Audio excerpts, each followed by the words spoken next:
Hari Om, Shri Gurubhyo Namaha. Vakratunda Mahakaya Koti Surya Samaprabha Nirvignam Kuru Me Deva Sarva Karyeshu Sarvada. Wishing everyone a very happy and auspicious Ganesh Chaturthi festivities.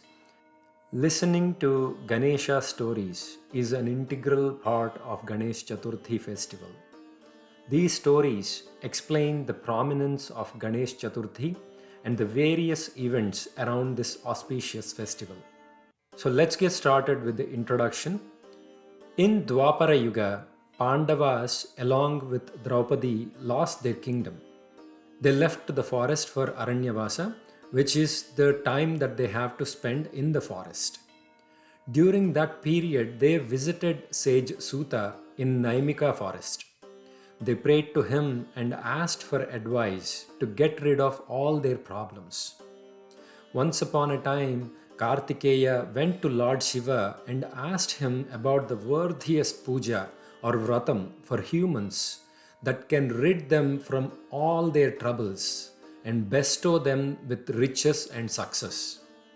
Lord Shiva mentioned that Vinayaka Puja or Vratam is the worthiest puja of all. Lord Shiva then explained when and how this puja should be done. He explained to Kartikeya that this puja is done by Devas, Gandharvas, and all celestial beings, humans, everybody. Suta Mahamuni then told this to Pandavas, and he started narrating the following stories. The first story is the story of Gajasura.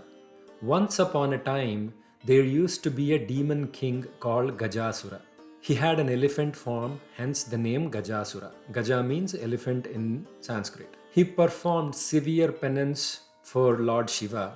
Shiva was pleased and he gave him darshan and offered him a boon. Gajasura prayed to Lord Shiva and asked for a boon to always stay inside his stomach. Lord Shiva agreed and stayed in the stomach of Gajasura. Meanwhile, in Kailasam, Goddess Parvati Devi, wife of Lord Shiva, was searching for Lord Shiva. She realized that Lord Shiva was residing in Gajasura's stomach. She prayed to Lord Vishnu for help. Vishnu consoled Parvati Devi and promised that he would bring her husband back. Lord Vishnu, along with other gods, thought of a plan to get Lord Shiva back. They disguised themselves as musicians. They decorated Nandi to perform a bull show popularly known as Gangireddu. Then they went to the capital city of demon Gajasura. There they started performing the shows which involved good music and some tricks by the bulls. The shows were an instant hit and attracted huge crowds. Gajasura heard about the bull show and he invited them to his court. They arrived at his court and performed their best show. Gajasura was impressed by their show and promised to fulfill their wish. Lord Vishnu then revealed that the bull was none other than Nandi. He told Gajasura that Nandi had arrived to take Lord Shiva back to Kailasam. So Gajasura understood that Nandi is going to tear his stomach to relieve Lord Shiva. So he then prayed to Lord Shiva and requested him to grant his dying wishes. For the first wish, he asked Lord Shiva to always wear his skin on top of his body. For his second wish, he asked that his head should receive prayers everywhere. Lord Shiva agreed and granted him those two wishes. Nandi then tore Gajasura's stomach to relieve Lord Shiva. Shiva then mounted on Nandi and left to Kailasam. So that is the end of the first story, the story of Gajasura. Jai Shri Ganesha. The second story is the birth of Ganesha. So in Kailasam, Parvati Devi was very happy that Lord Shiva was on his way to Kailasam. So she made preparations to do Abhyangana Snana, which is a traditional bath. She had applied beauty enhancing oils and creams. She then peeled off remains of the cream from the body. This process is very similar to peeling off a dry face mask. She took that extract and made a model of a young boy. She was mesmerized by her creation and decided to give life to that model. In the next instance, a handsome young boy stood in front of her. He recognized her as mother and took her blessings. Parvati Devi ordered the little boy to guard the house and not let anyone inside the house. The boy stood guard to the house. Meanwhile, Lord Shiva reached Kailasa mountain and he tried to enter his home. The little boy stopped Lord Shiva from entering. They then had a heated argument. Soon, a very devastating war ensued between the two. Shiva and the little boy fought for a long time. Then finally, Shiva beheaded the little boy with his Trishulam.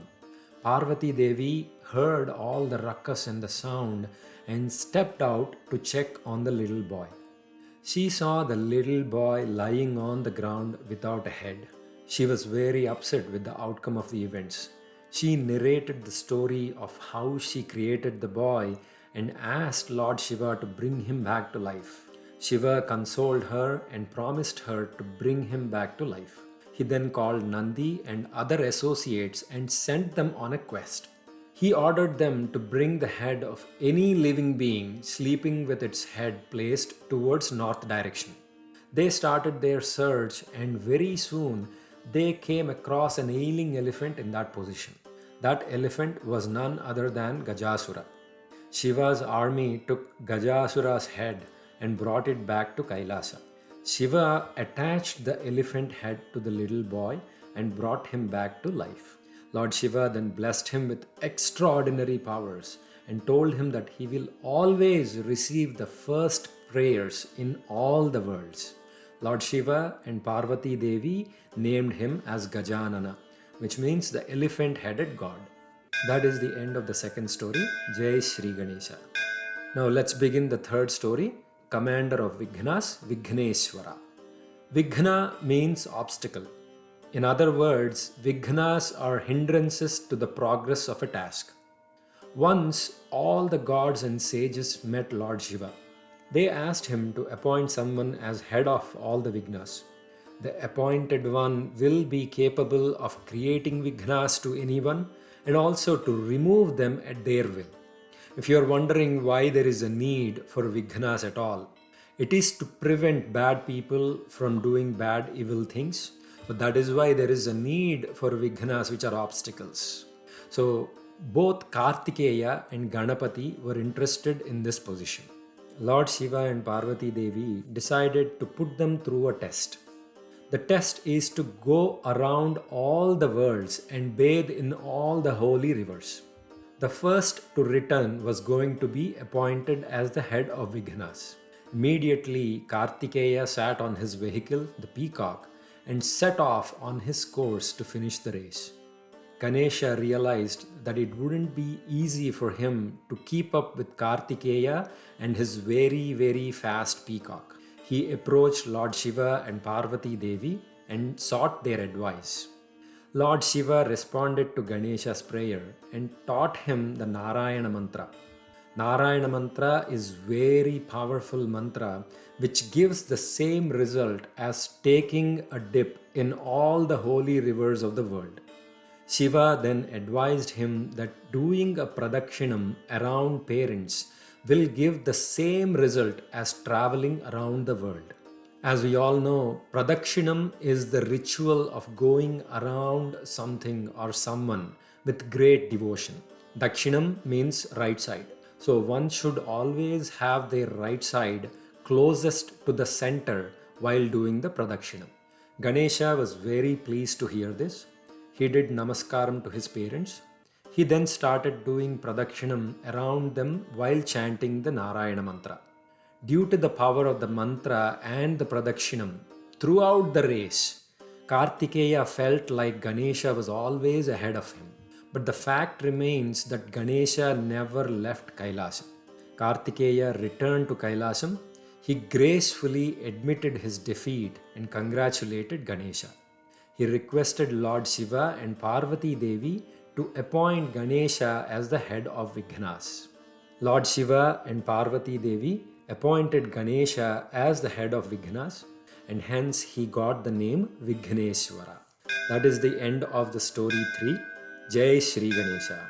Let's get started with story 4, Ganesha and the Moon.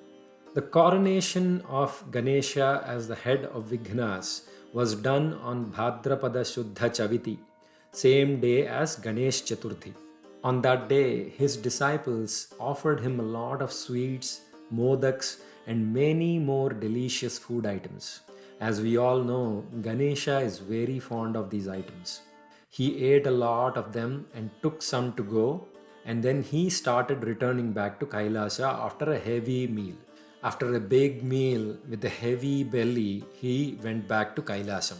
He tried to do namaskaram to Lord Shiva and Parvati Devi, and he stumbled while doing so. The crescent moon adorned on top of Lord Shiva saw all of this and laughed at Ganesha's plight.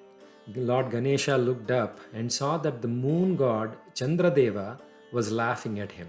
Ganesha got angry at the moon for being insensitive. Ganesha then put a curse on him, saying that anyone who looked at the moon would face troubles and false accusations. The moon immediately apologized and sought forgiveness.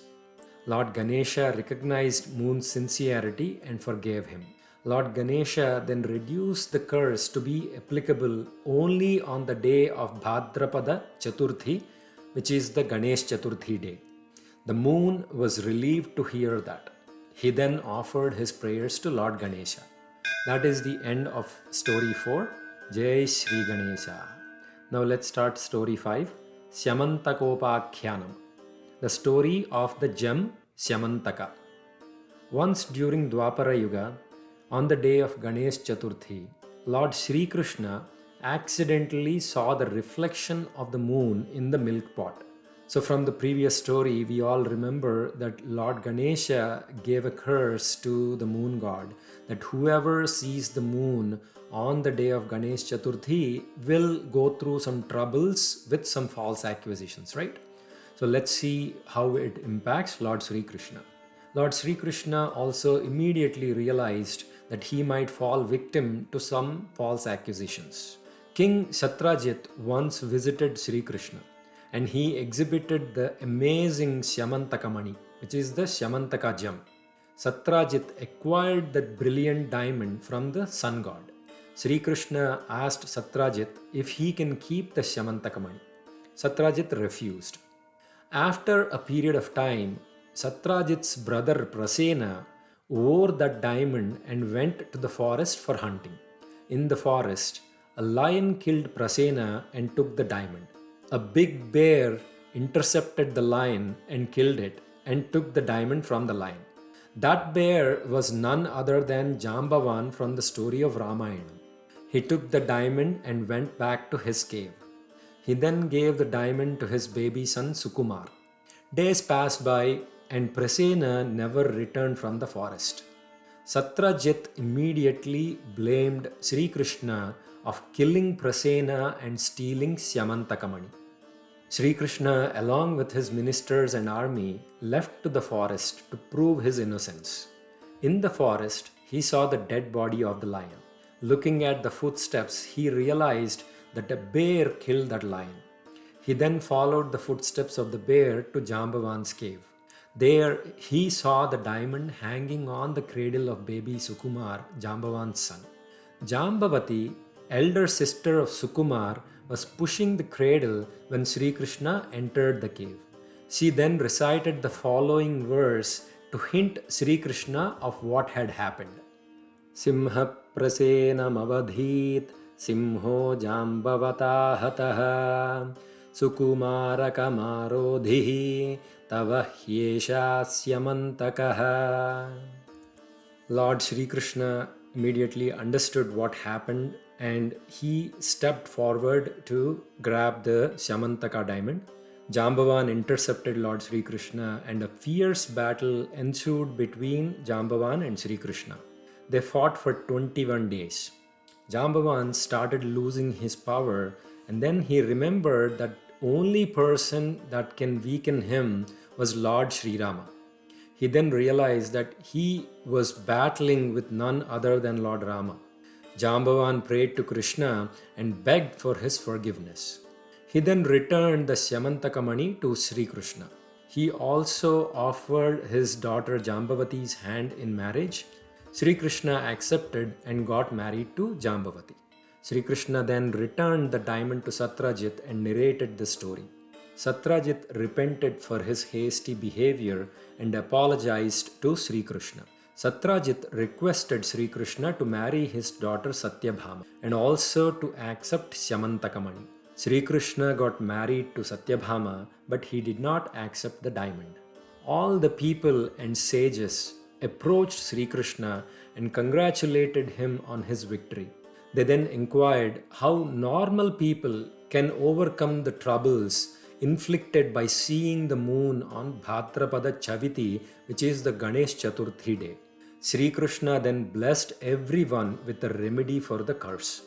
Those who pray to Lord Ganesha listen to his stories, especially the story of Syamantaka diamond, and wear the Katha Akshatas on their heads. On the day of Ganesh Chaturthi, they will not only be exempted from the curse, but they will also receive the blessings of Lord Ganesha. So, hearing that, all the people and sages were very happy to hear the remedy given by Lord Krishna. That is the end of story 5. Jai Shri Ganesha. Suta Mahamuni narrated these stories to Pandavas and Draupadi. He also mentioned that many others have done the Ganesh Puja on the Ganesh Chaturthi day and received the blessings of Lord Ganesha. Indra had done this puja during his battle with Vrutrasura. Sri Rama had done this puja during his search for Sita Devi. Bhagiratha had done this puja when trying to bring Ganga Devi onto the earth. So he gave all these examples, and sage Suta advised Pandavas to perform this puja to attain victory. As we all know, after Pandavas finished their 13 years in the forest, they went back and won the battle, and they became the kings again. In Kali Yuga, everyone should perform this puja to receive the blessings of Lord Ganesha for good health, wealth, and happiness. With that, we will conclude these stories. Om Shanti Shanti Shanti. Once again, wishing everyone a very happy Ganesh Chaturthi. Jai Shri Ganesha.